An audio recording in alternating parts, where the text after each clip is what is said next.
ทักทายสบาย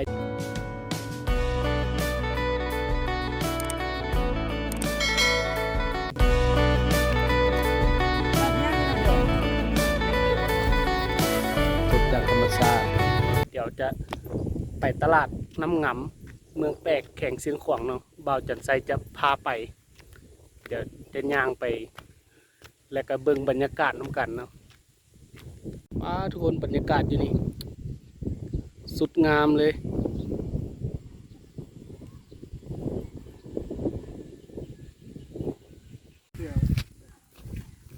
เดี๋ยวจะย่างไปตลาดแล้วก็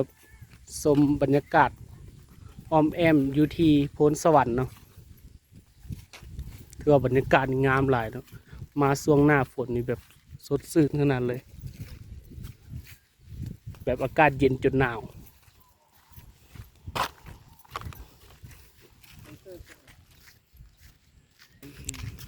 เนาะทางที่อยู่โพนสวรรค์แบ่งเลนกว้างขนาดเลยกายได้5 เมตรตัดออกไปใส่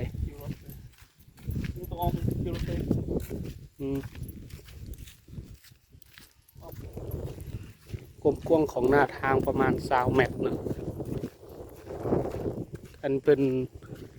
กะเกี่ยมไว้เดี๋ยวเพิ่นกระเทียดทางใหญ่ทางงามเงินอยู่แถวนี้มีแต่หลังนี้ใหญ่บรรยากาศอยู่จุดนี้งามแฮงเนาะ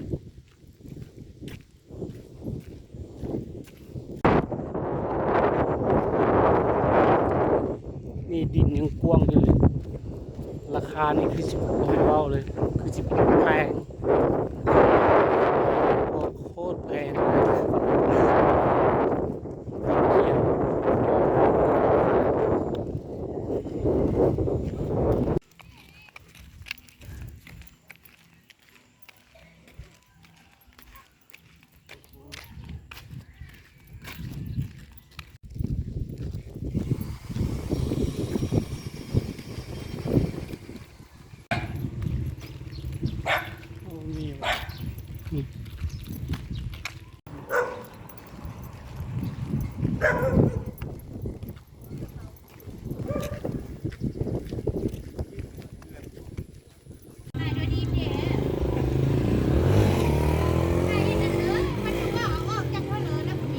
แบบย่างนี่นะ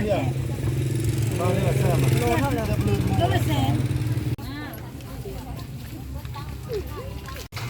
ที่ทางเสียงขวางเพิ่นจะมักเฮ็ดใส่อัวเนาะคือว่าใส่อัวนี่แซ่บมากเลยมีหมูมีงัวพร้อมเดี๋ยวบองเสียงขวางเด้อดิแซ่บได้ไผมาก็อย่าลืมมาอุดหนุนน้องเด้อ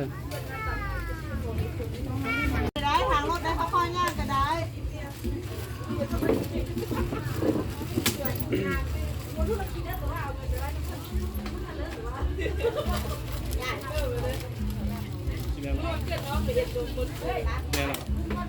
แค่นเป็นเจียวเลย ลักษณะตัวนี้เนาะส้ม ในนอส้มอันนี้เจียวหนัง ส่วนที่ต่ำเลยตรงนี้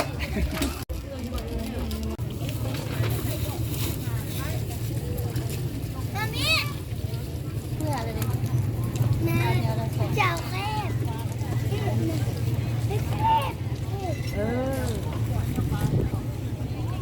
นี่ก็จะเป็นน้ำผึ้งสดจากธรรมชาติอันนี้ก็จะเป็นเฟอเสียงขวาง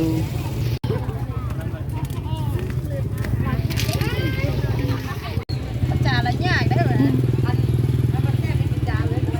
คนเธอนี่ประจานเขาก็บ้านดูกัน เบาจนใส่เจ็ดเฟอเสียงขวางให้กิน4 มือล้วนๆคั้นกับมือเลย3 คนเอาไปใส่ไปกันเลาะตั้งแต่เวียดจนฮอดลาว